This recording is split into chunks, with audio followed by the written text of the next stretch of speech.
En mi 70 cumpleaños, intenté abrazar a mi único hijo. Michael me apartó de un empujón y gritó delante de todos, «No me toques, viejo parásito patético». Por un instante, la sala quedó en silencio. Después, toda mi familia se echó a reír. Me marché sin defenderme. Pero a la mañana siguiente, cambié el testamento que todos esperaban.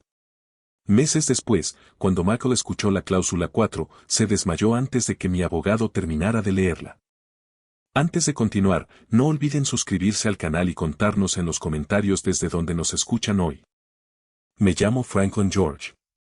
Dediqué 40 años a construir una exitosa empresa de consultoría de ingeniería, pero el logro que más valoraba era la familia que formé con mi esposa, Eleanor. Ella falleció hace 3 años y, sin ella, algo en nuestra familia había cambiado poco a poco. Lo noté en las llamadas sin respuesta, las invitaciones que llegaban a última hora y las bromas sobre mi edad que a todos les hacían gracia menos a mí. Aún así, me decía a mí mismo, Michael está ocupado. Es un abogado respetado, con esposa, 2 adolescentes y una vida costosa que mantener. Jamás imaginé que la distancia entre nosotros fuera intencional. Mi cena de cumpleaños se celebró en la gran casa colonial de Michael, la misma que le ayudé a comprar 15 años antes. Sandra, mi nuera, me recibió con una sonrisa radiante. Globos dorados flotaban sobre la mesa del comedor y una pancarta sobre la chimenea decía, «Feliz 70 cumpleaños, Franklin». Todo parecía muy bien pensado hasta que me fijé en los detalles. Sandra sirvió pastel de chocolate, aunque sabía que yo prefería el de vainilla. Michael bromeó diciendo que tuve suerte de recordar la dirección. Mis nietos, Emma y Jack, apenas levantaron la vista de sus teléfonos. Cada vez que me unía a una conversación, alguien me interrumpía o cambiaba de tema. Los insultos eran lo suficientemente pequeños como para ignorarlos individualmente, pero juntos transmitían un mensaje claro. Ya no era un miembro respetado de la familia. Era una obligación. Después de cenar, Jack pidió ir a casa de un amigo. «Quédate un rato más», le dije. «Podríamos jugar a las cartas como antes». Puso los ojos en blanco. «Tengo 14 años, abuelo». «Eso es cosa de niños». Michael se rió. «Déjalo crecer, papá. No puedes estar siempre aferrándote a la gente». Sus palabras me dolieron, pero cuando lo miré, aún vi al niño pequeño al que le había enseñado a andar en bicicleta. Recordé cuando lo llevé a urgencias después de que se rompiera el brazo y cuando trabajé hasta tarde durante años para que pudiera estudiar derecho sin deudas. No quería dinero ni gratitud de él. En ese momento, solo quería sentir que seguía siendo mi hijo. Me puse de pie, crucé la habitación y abrí los brazos. «Ven aquí, Michael». Me apartó con ambas manos. «No me toques». Tropecé contra una silla cuando todas las conversaciones se detuvieron. Su rostro se torció de asco. «Nadie quiere que andes manoseándolos. Tienes 70 años, pero actúas como un niño necesitado». Lo miré fijamente, demasiado atónito para responder. Entonces pronunció la frase que puso fin a la relación padre-hijo que creía que aún teníamos. «Eres un viejo parásito patético. Siempre estás mendigando atención mientras el resto de nosotros tenemos que cuidarte». Sandra fue la primera en reír. Tom se unió a ella. Margaret se tapó la boca, pero sus hombros temblorosos la delataron. Incluso Emma y Jack sonrieron. Nadie me defendió. Nadie le dijo a Michael que había ido demasiado lejos. Simplemente observaron a un anciano de pie con los brazos colgando inútilmente a los lados. «Creo que me iré a casa», dije. «Probablemente sea lo mejor», respondió Michael, dándose la vuelta. Recogí mi abrigo y caminé hacia la puerta principal. Entonces me di cuenta de que las llaves del coche seguían junto a mi pastel intacto. Al regresar por el pasillo, oí a Sandra hablando en el comedor. «No debiste haberlo humillado esta noche». «Todavía necesitamos que coopere», respondió Michael. «No importa. Firmará lo que le pongamos delante». «Siempre lo hace». «No si lo hace sospechar antes de que se completen las transferencias». Me detuve en la puerta. Traslados. Esa palabra lo cambió todo. Su crueldad no era simplemente impaciencia con un padre anciano. Necesitaban que estuviera confundido, obediente y ansioso por su aprobación. Recogí mis llaves en silencio, sin que me vieran. Durante el camino a casa, el insulto de Michael resonaba en mi cabeza, pero ya no me dolía de la misma manera. Me advertía. Cuando llegué a mi casa vacía, el dolor se había convertido en sospecha, y la sospecha en determinación. Mi familia creía que la edad me había debilitado. Creían que mi silencio significaba que me rendiría.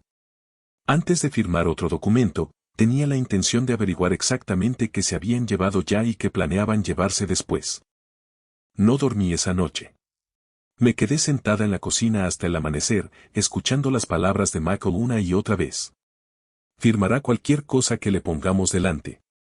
Siempre lo hace. Lo peor era que tenía razón. Durante 5 años, confié en mi hijo para que me ayudara a administrar mis finanzas. Cada vez que me ponía un documento delante, lo firmaba sin leerlo completo. Era abogado. Y, lo que es más importante, era mi hijo. Jamás imaginé que necesitaría protegerme de él. A las 9 de la mañana siguiente, Sandra llamó. Su voz era tan alegre que cualquiera que la escuchara habría pensado que la cena de cumpleaños había terminado de maravilla. Franklin, dejaste tu medicación aquí anoche. Te la traeré. No recuerdo haber traído ninguna. Hizo una pausa antes de reírse. Precisamente por eso me preocupo. Últimamente se te olvidan las cosas. Apreté el teléfono con más fuerza. ¿Qué cosas? Pequeñas cosas. Repetir preguntas, perder el hilo de las conversaciones. Michael también lo ha notado. Nada de eso era cierto. Mi memoria estaba bien, pero ella hablaba con la seguridad de quien repite una historia que ya ha contado a otros. Antes de colgar, añadió, Michael también necesita tu firma en unos papeles de inversión rutinarios. Te los traeré. 40 minutos después, Sandra entró en mi casa sin invitación. Dejó un frasco de pastillas y un sobre de papel manila sobre mi escritorio. Aquí tienes. Crisis resuelta. Examiné el frasco. Mi nombre estaba en la etiqueta, pero no eran las pastillas que había llevado a la fiesta.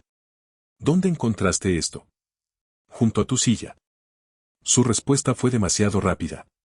Parecías confundido anoche, Franklin. Quizás el doctor Martínez debería aumentar la dosis. Aumentar la medicación. No lo olvidé. Su sonrisa se tensó. Esta actitud defensiva es precisamente lo que nos preocupa. Entonces comprendí lo cuidadosamente que había sido diseñada la trampa. Si estaba de acuerdo con ella, confirmaba mi falta de memoria. Si me oponía, mi objeción se convertía en prueba de mi confusión y mi actitud defensiva. Dejé la botella a un lado y abrí el sobre. Dentro había documentos que autorizaban la transferencia de varios bloques importantes de acciones de mi cartera de jubilación a cuentas que no reconocía. ¿Qué son estas cuentas?, pregunté. Sandra miró hacia la puerta. Michael está reorganizando tus inversiones. ¿Por qué no aparece mi asesor financiero? Porque Michael encontró una empresa mejor. ¿Qué empresa? Sus dedos comenzaron a tamborilear sobre el escritorio. No recuerdo el nombre. Esta es su área, no la mía. Esa era otra mentira. Sandra conocía el precio de todas las casas de su vecindario y podía calcular el valor de una cartera de acciones más rápido que la mayoría de los banqueros. Se inclinó y señaló las líneas para la firma. No necesitas entender todo el lenguaje técnico. Solo firma aquí y pon tus iniciales en las 2 últimas páginas. Volví a colocar los papeles en el sobre. Hablaré primero con Michael. Su expresión amable desapareció. Él no tiene tiempo para explicarte cada decisión. Entonces yo no tengo tiempo para firmar. Durante varios segundos, me miró fijamente. Vi irritación en sus ojos, pero debajo había miedo. Michael tiene poder notarial, dijo. Ya está autorizado para gestionar estos asuntos. Entonces, ¿por qué necesitas mi firma? No tenía una respuesta preparada. Tomó el sobre y forzó otra sonrisa. Hablaremos de esto cuando te sientas más lúcida. Después de que se fue, llamé al consultorio del doctor Martínez. La recepcionista revisó mi expediente y dijo que Sandra los había contactado esa mañana para reportar confusión, pérdida de memoria y comportamiento inusual. Había solicitado una revisión de la medicación y preguntó qué documentación se requeriría si ya no pudiera tomar decisiones de forma independiente. ¿Mi médico la autorizó a hablar sobre mi salud?, pregunté. La recepcionista se quedó en silencio. No veo ninguna autorización por escrito aquí. Terminé la llamada y abrí mi computadora portátil. La pantalla estaba llena de correos electrónicos de mi contador, banquero y asesor de inversiones. Muchos estaban dirigidos a Mako, con copia a mí como una ocurrencia tardía. Varios se referían al deterioro cognitivo del señor George y a los futuros gastos de atención asistida. Mi hijo les había estado diciendo a los profesionales que estaba perdiendo la cabeza.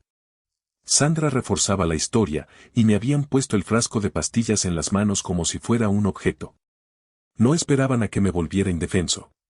Creaban la apariencia de indefensión mientras yo aún era capaz de resistir.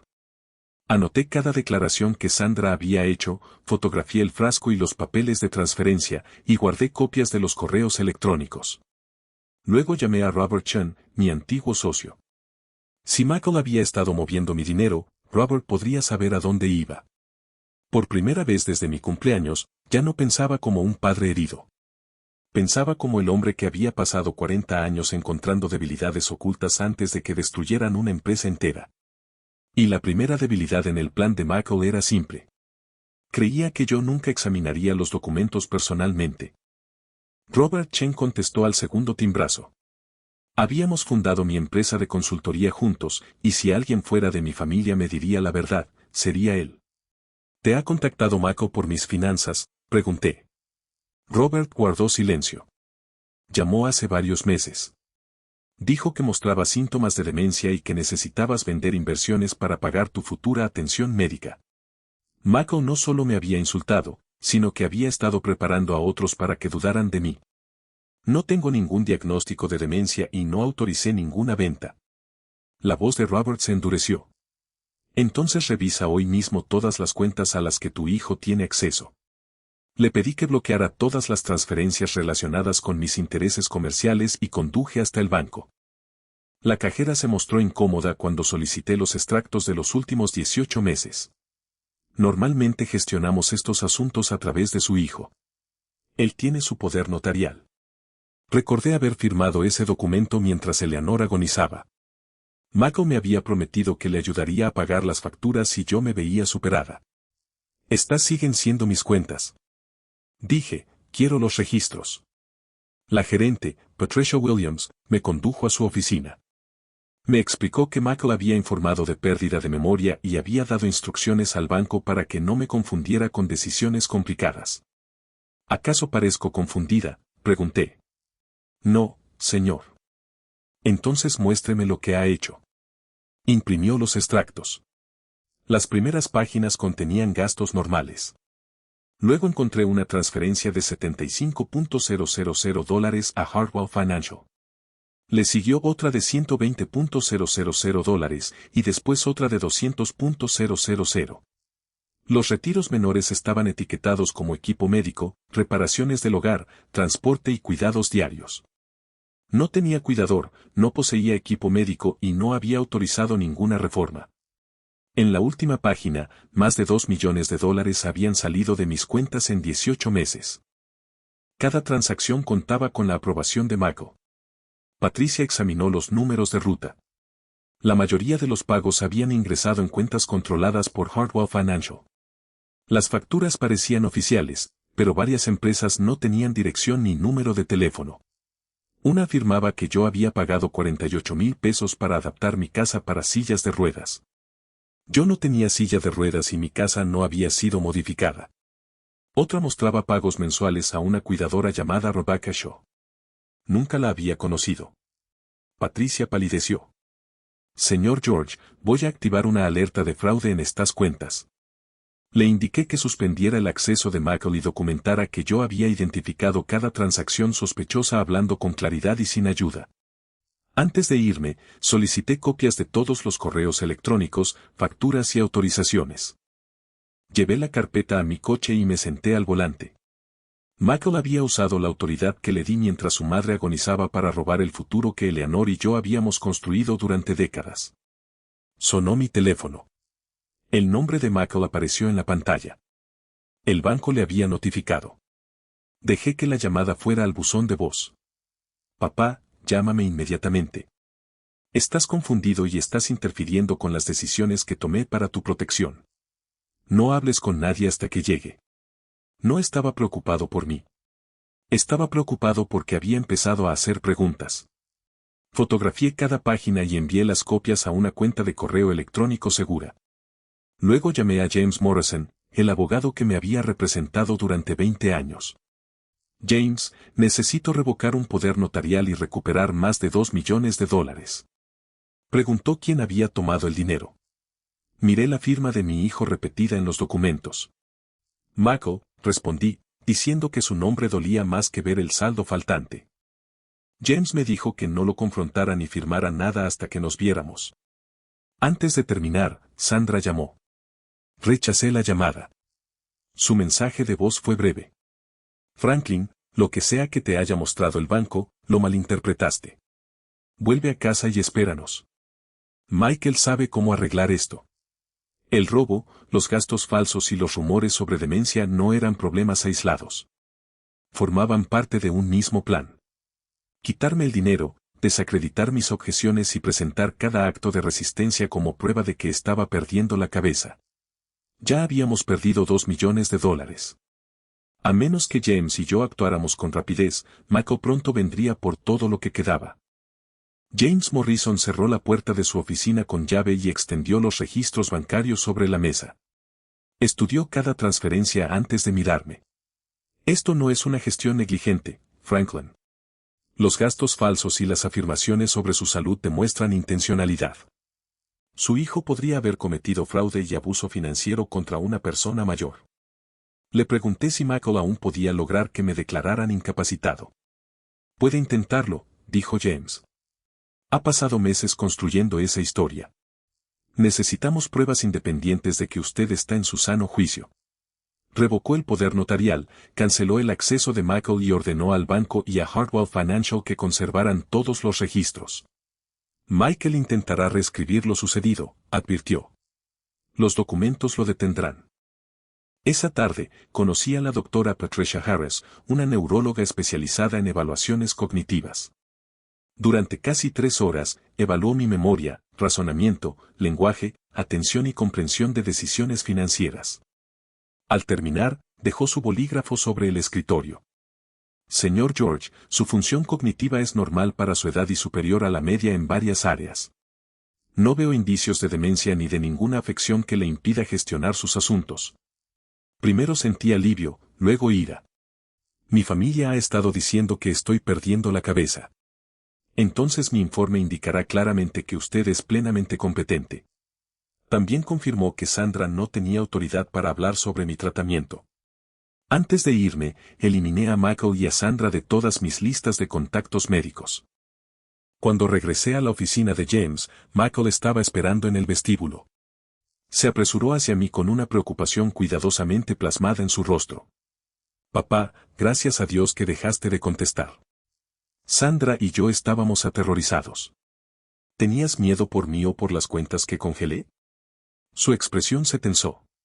Hartwell está reteniendo ese dinero para tu cuidado futuro. Entonces explica quién es el cuidador que nunca contraté, las renovaciones que nunca se realizaron y por qué le dijiste al banco que tenía demencia. Estás mezclando las cosas. Las entendí lo suficientemente bien como para descubrir que faltaban $2 millones. Su preocupación desapareció. No tenías derecho a interferir sin hablar conmigo.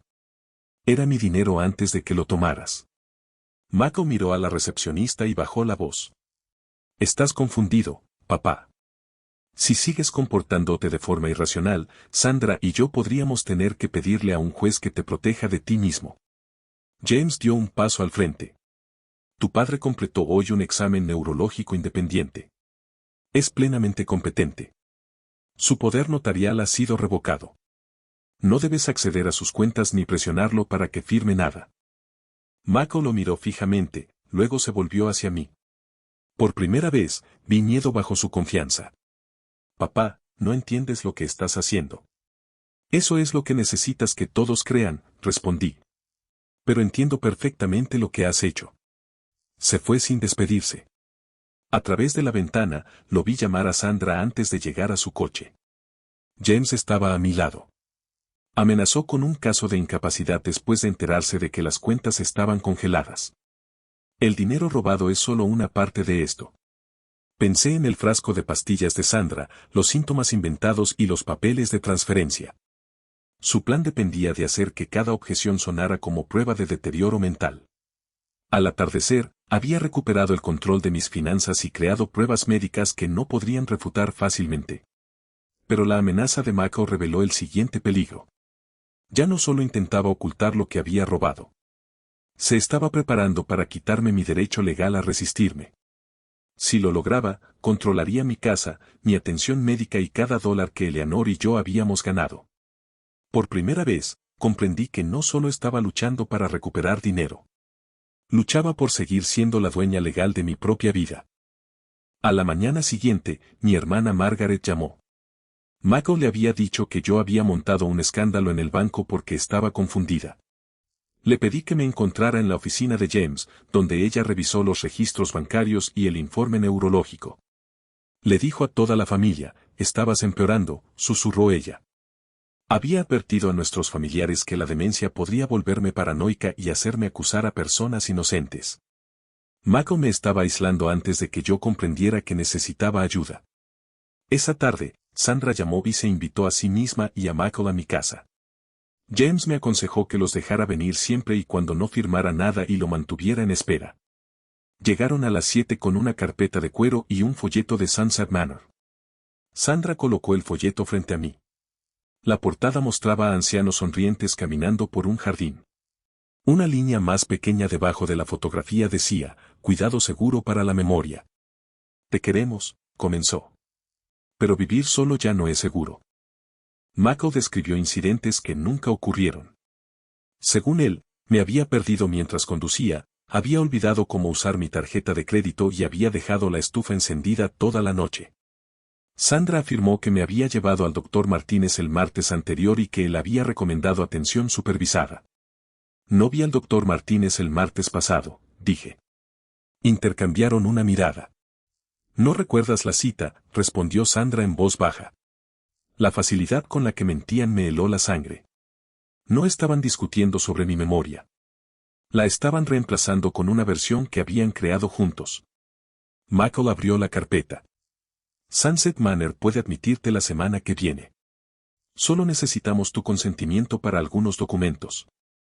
Los papeles lo autorizaban a vender mi casa, liquidar mis inversiones, administrar mis decisiones médicas y revisar mi testamento. ¿Cuánto producirían la venta y la liquidación?, pregunté. Sandra respondió antes de que Mako pudiera. Aproximadamente $8 millones después de impuestos y honorarios. Conocían el valor hasta la última estimación. ¿Y cuánto cuesta Sunset Manor? Alrededor de $9,000 al mes, dijo Mako. Eso consumiría solo una fracción de $8 millones. ¿Qué pasa con el resto? Mako se recostó. Sigue estando disponible para la familia. Emma y Jack necesitan dinero para la universidad y mantener esta casa se ha vuelto caro. ¿Mi casa? ¿Nuestra casa al final? Sandra corrigió, y luego se quedó paralizada. Michael la miró fijamente. La verdad se les había escapado antes de que pudieran evitarlo. Me volví hacia el Nuevo Testamento. Michael había sido nombrado único albacea y beneficiario principal. Sandra heredaría si él no pudiera. Mis nietos recibían pequeñas donaciones condicionales y Margaret había sido excluida por completo. ¿Por qué no está incluida mi hermana?, pregunté. Es demasiado mayor para asumir responsabilidades, dijo Mako. Margaret aún dirigía su propio despacho de contabilidad. Cerré la carpeta. Haré que James revise todo. Mako apretó la mandíbula. Estas decisiones no pueden esperar. ¿Por qué no? Porque tu estado está progresando. El neurólogo dice que soy totalmente competente. Su rostro se quedó inmóvil. Sandra se recuperó primero. Un examen no borra lo que la familia ha presenciado. ¿Te refieres a lo que le han dicho a la familia? Michael se puso de pie. Papá, si rechazas la ayuda razonable, puede que tengamos que solicitar la tutela de emergencia. Un juez puede autorizar el traslado sin tu consentimiento. Ahí estaba, la amenaza oculta tras cada expresión de preocupación.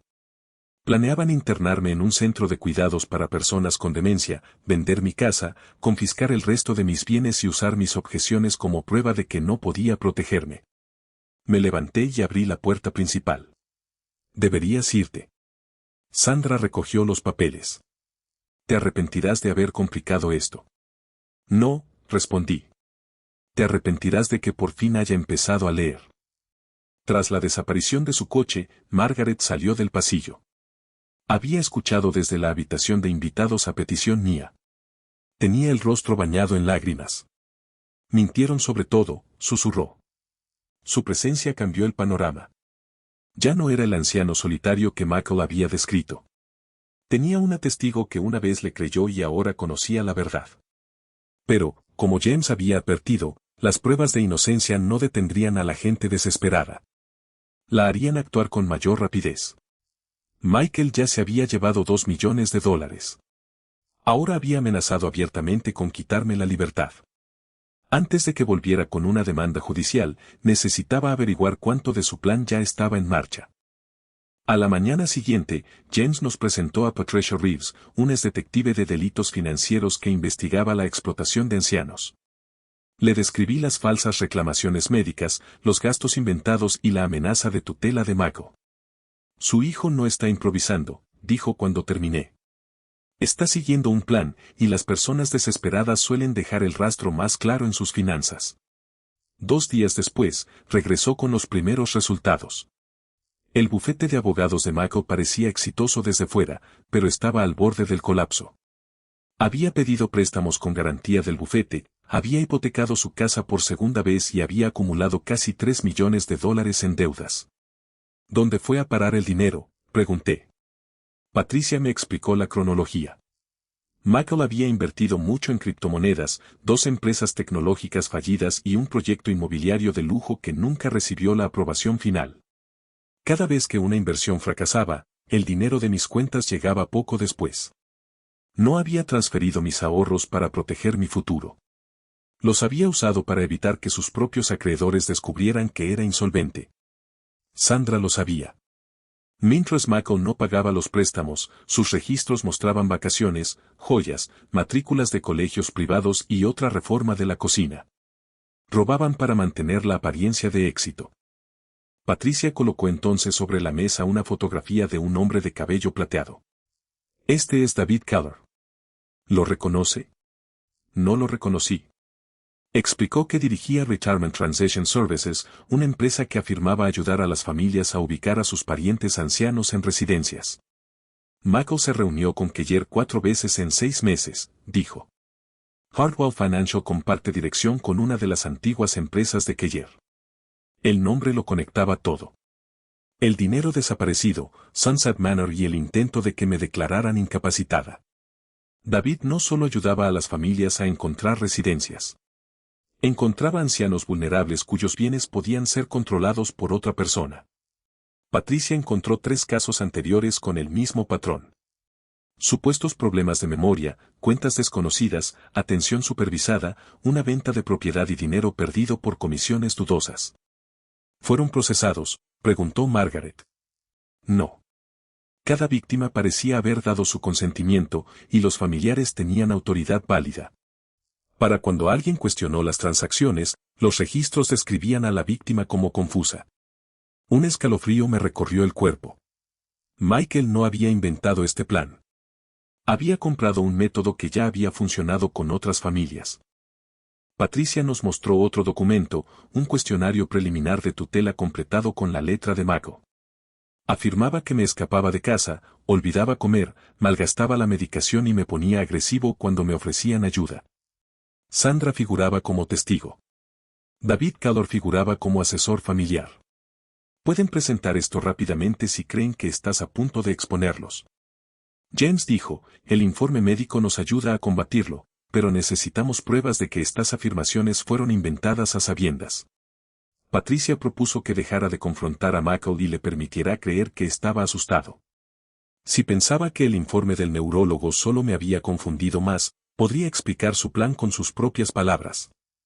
¿Quieres que finja que me estoy convirtiendo en el hombre que describieron?, dije. Temporalmente, respondió ella.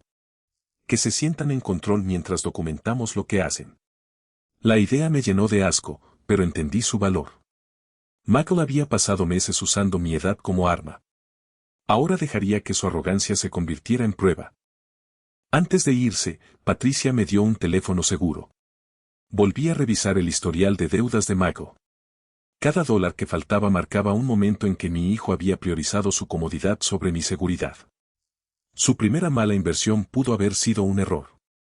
La segunda pudo haber sido desesperación, pero inventarse demencia, preparar los papeles de tutela y unirse a un sistema diseñado para explotar a las personas mayores fueron decisiones. Quería creer que solo la avaricia lo había cambiado. La verdad era peor. Michael no solo se había metido en problemas financieros. Había decidido que destruir a su padre era una salida aceptable. Durante 4 días, me convertí en el hombre que Michael quería que todos vieran. Me disculpé por haber reaccionado de forma exagerada y dije que las decisiones complicadas me asustaban. Su alivio fue inmediato. No tienes que lidiar con esto solo, papá. Deja que Sandra y yo te cuidemos. Patricia me había advertido que las personas que se sienten seguras repiten sus mentiras más evidentes. Le dije a Michael que estaba dispuesto a reconsiderar Sunset Manor y le pedí que trajera los papeles a mi casa. Antes de que llegaran, Patricia instaló dispositivos de grabación en mi cocina. James se quedó cerca. Esa noche, Michael y Sandra llegaron con un maletín lleno de documentos. Bajé la cabeza y dejé que me temblaran las manos. Siento haber complicado las cosas, dije. No quiero ser una carga. Sandra se inclinó sobre la mesa y me apretó la mano. Nunca podría ser una carga, Franklin. Su actuación casi me revolvió el estómago. Michael abrió la primera carpeta. Restablecía su poder notarial financiero con una autoridad más amplia que antes. Otros le permitían vender mi casa, transferir mis inversiones a Harwell y convertirse en el beneficiario principal de mi nuevo testamento. ¿Por qué tiene que pasar todo esto antes de que entre en Sunset Manor?, pregunté. La residencia exige pruebas de que alguien puede administrar tus gastos, respondió. Requiere mi casa, contestó Sandra esta vez. Dejarla vacía sería un desperdicio. Venderla ahora protege su valor y el dinero. Se mantiene a salvo para la familia. Michael le lanzó una mirada de advertencia. Fingí no darme cuenta. Me temo que Margaret te acusará de aprovecharte de mí. Michael sonrió. Nadie la escuchará. Tenemos declaraciones de familiares que confirman tu deterioro. Pero esas cosas que describieron nunca sucedieron. La sonrisa se desvaneció. Sucedieron, al menos según consta en los registros. Sandra le tocó el brazo, pero me incliné hacia adelante como si no hubiera entendido. ¿Estás diciendo que la familia mintió? Michael suspiró. Papá, a veces el papeleo tiene que reflejar lo necesario. No cada detalle insignificante. Una vez que el tribunal vea un patrón consistente, nadie cuestionará el acuerdo. Era la confesión que necesitábamos. Miré la escritura de transferencia. ¿Qué pasa si cambio de opinión después de mudarme? La voz de Sandra se volvió más fría. Los residentes de la unidad de cuidados para la memoria no pueden simplemente irse cuando se sienten confundidos. Michael tomaría decisiones médicas por ti. Incluso si pidiera volver a casa, puede que para entonces ya no haya una casa, respondió. Siguió el silencio. Se dio cuenta demasiado tarde de lo que había admitido. Michael me acercó un bolígrafo. Basta de preguntas. Firma primero la autorización financiera. La levanté, pero no escribí. $8 millones es una gran responsabilidad. Por eso nos pertenece, dijo Sandra. ¿Cuánto alcanzaría para cubrir las deudas de Michael? La silla de Michael rozó el suelo. ¿Quién te contó eso? Dejé que el miedo se reflejara en mi rostro. Nadie. Debo estar confundida otra vez. Durante varios segundos, me observó, decidiendo si yo sabía la verdad. Sandra se recuperó primero. Michael hizo inversiones que necesitan apoyo temporal. Una vez que se venda la casa, todo se equilibrará. Así que mi dinero ha estado pagando a sus acreedores. Tu dinero será suyo eventualmente, espetó. ¿Por qué la familia debería perderlo todo mientras tú te quedas sola en una casa que no necesitas? Michael le dijo que se detuviera, pero ella había perdido el control. Mencionó su hipoteca, las inversiones fallidas y el estilo de vida inasequible. Dejé el bolígrafo. Michael me agarró la muñeca. Nos invitaste aquí para firmar. Su agarre se apretó. Hazlo. Miré su mano hasta que me soltó. Necesito una noche. Tienes hasta mañana, dijo. Después de eso, solicitamos la tutela y dejamos que un juez decida. Recogieron los papeles y se fueron. En el momento en que su coche llegó a la calle, Patricia entró por la puerta trasera. Revisó las grabaciones. El patrón falso de Michael y el plan de Sandra de usar mi casa para sus deudas estaban grabados claramente. Finalmente teníamos pruebas de que sus afirmaciones eran a sabiendas falsas y motivadas por el dinero. Pero Patricia no parecía satisfecha. «Saben que preguntaste por la deuda», dijo ella. «Podrían destruir los registros o presentar la demanda esta noche». James asintió. Teníamos suficiente para defenderme, pero no para exponer el papel de David ni para recuperar cada dólar perdido. Michael creía que mañana era su fecha límite. Decidimos que también fuera la mía. Le ofrecería una última oportunidad para que tomara el control de todo. Esta vez creería que me había rendido por completo. Y mientras él se preparaba para borrarme de su vida, estaríamos grabando cada palabra. James se negó a falsificar un certificado de defunción o un informe policial. Michael y Sandra solo me verían desplomarme, ver partir una ambulancia y recibir un mensaje veraz.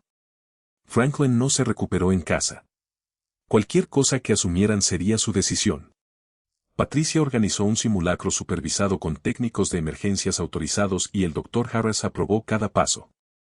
Permanecerás en una clínica privada, explicó James. Si actúan, lo documentamos. Si no, el plan termina.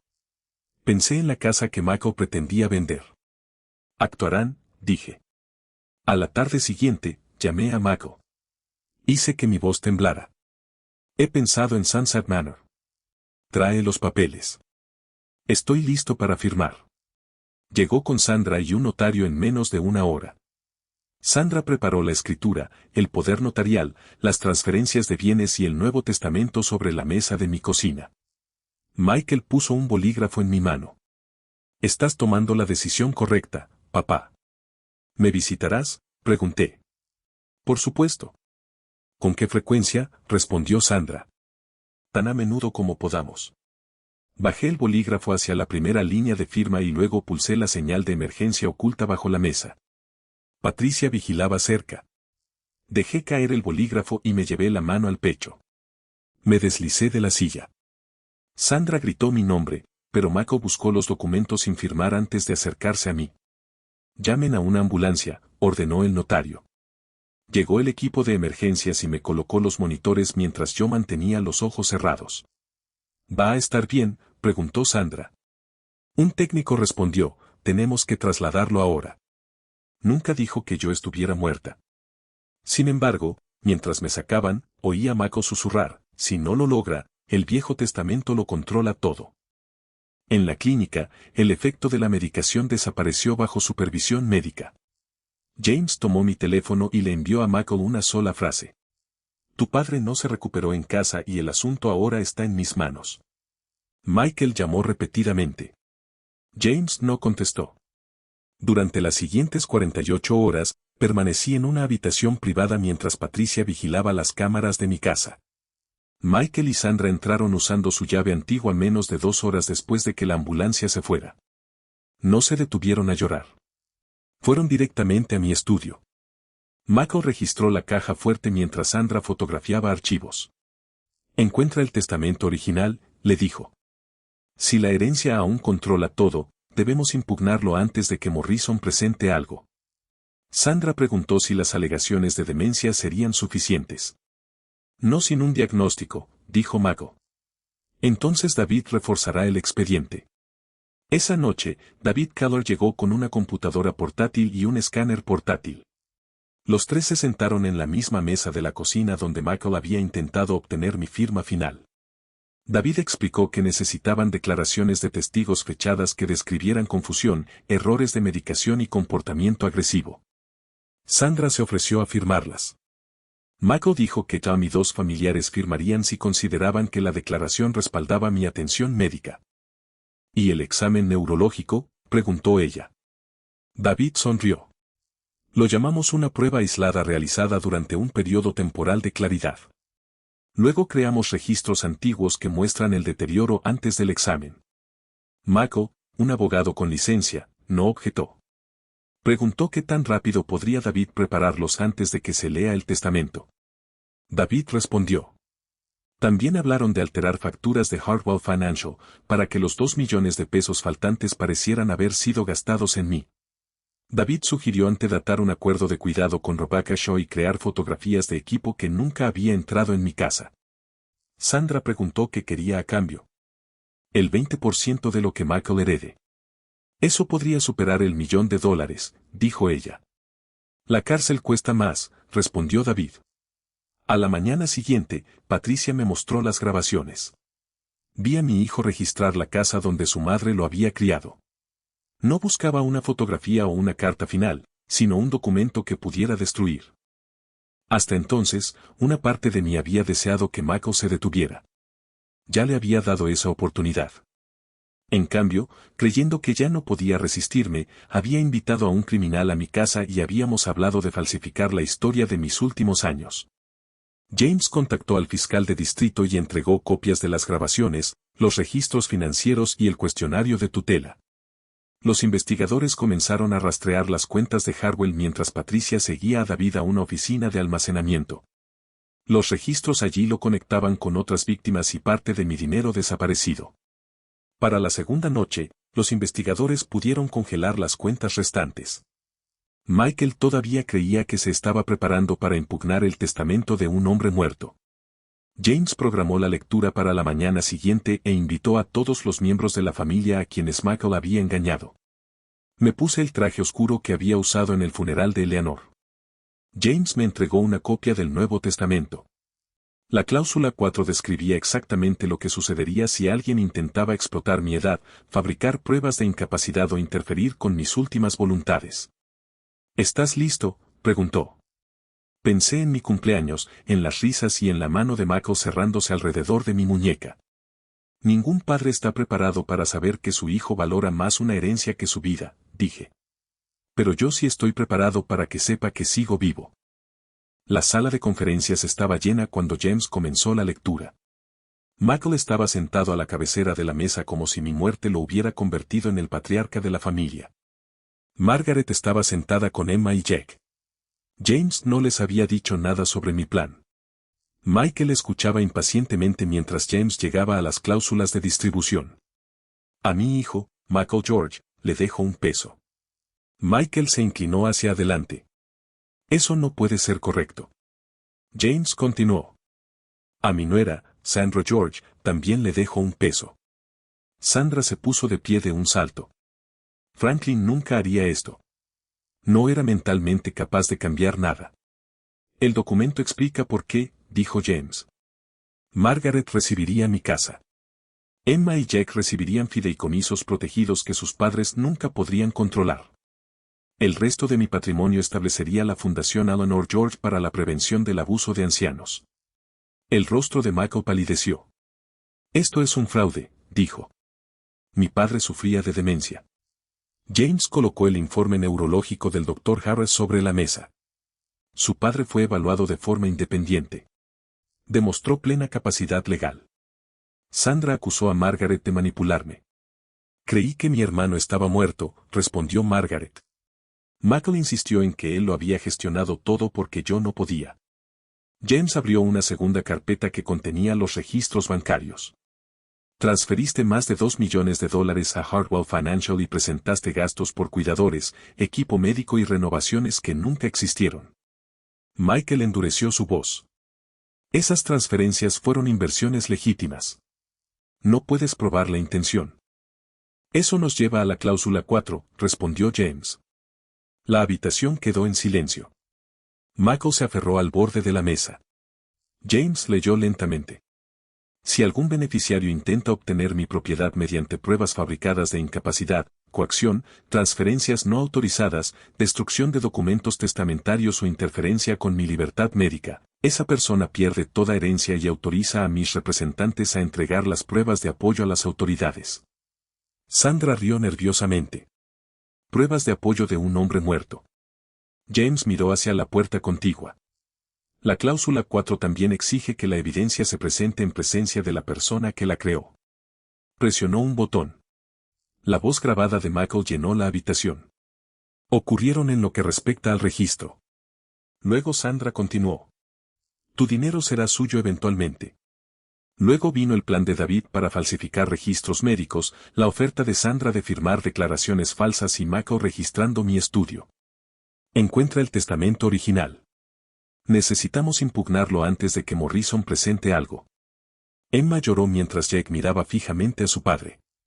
Michael se puso de pie. Estas grabaciones están manipuladas. Entonces quizás deberías explicárselo a los investigadores que tienen los archivos originales, dijo James. Sandra gritó. Toda esta familia se ha vuelto contra nosotros por culpa de un anciano que no pudo aceptar que su vida había terminado. Fue entonces cuando James abrió la puerta contigua. Entré en la sala de conferencias.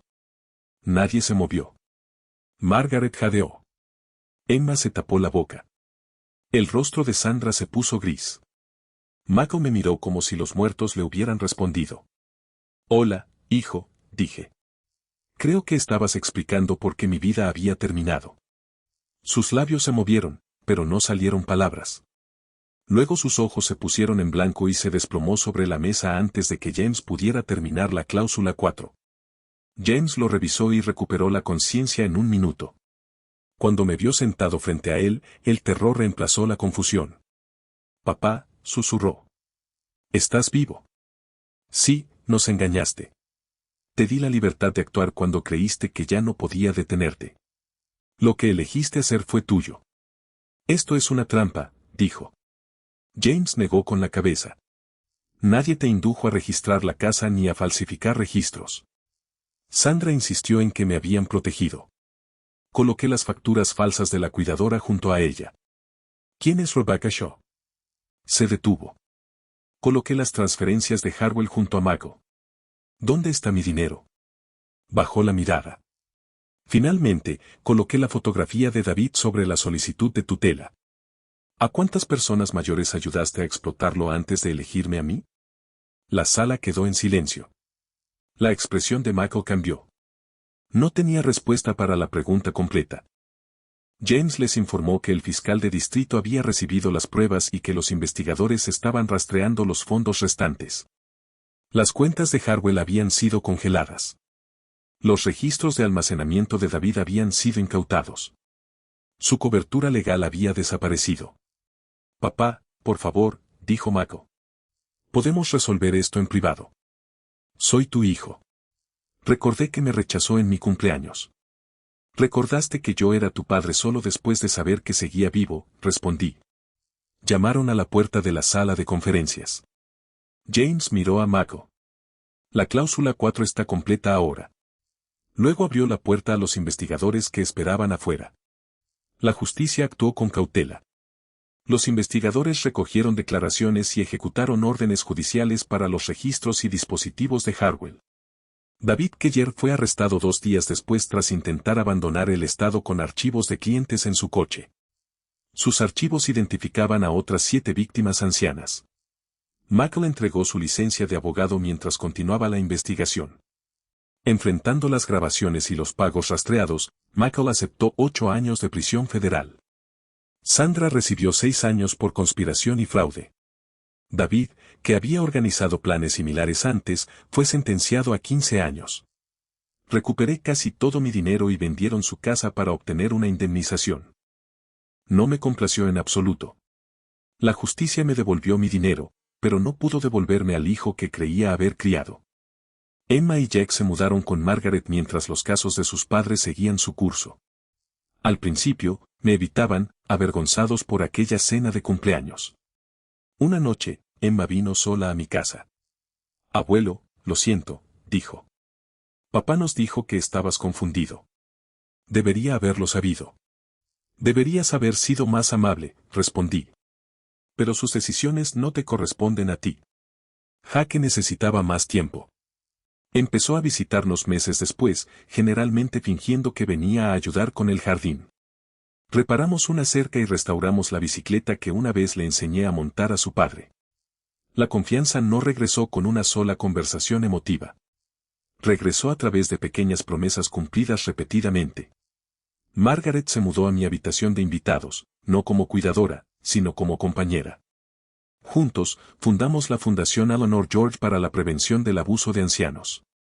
James, Patricia y el Dr. Harris nos ayudaron a enseñar a las familias a reconocer el abuso financiero. En nuestro primer año, protegimos a 12 familias de transferencias fraudulentas. Las primeras cartas de Michael desde prisión culpaban a las deudas y a Sandra. Más tarde, sus excusas se desvanecieron. En una, escribió, me repetía a mí mismo que estaba tomando prestado lo que eventualmente sería mío. Para cuando comprendí que te estaba robando la vida, ya había decidido que mis problemas importaban más que tú. Fue su primera confesión honesta en años. No respondí. El perdón no requiere restaurar la confianza rota. 6 meses después de la lectura del testamento, me encontraba en el jardín de Eleanor mientras Emma plantaba rosas nuevas junto a las que su abuela había elegido. Jake reparó la puerta de madera y Margaret trajo limonada al porche. Por primera vez desde la muerte de Eleanor, la casa ya no se sentía vacía. Se sentía protegida. Pensé en mi 70 cumpleaños y en el hombre que se había parado frente a su familia, rogando en silencio ser amado. Ya no sentía lástima por él. Había confundido la resistencia con la lealtad. Perder esa ilusión me devolvió el control de mi vida. La familia no se define por quien espera tu herencia, sino por quien respeta tu dignidad mientras aún vives. Michael me llamó un viejo parásito patético porque creía que la edad me había vuelto impotente. Se equivocaba. Yo era Franklin George y no iba a ser borrado. A los 70 años, aún no había llegado al final de mi utilidad.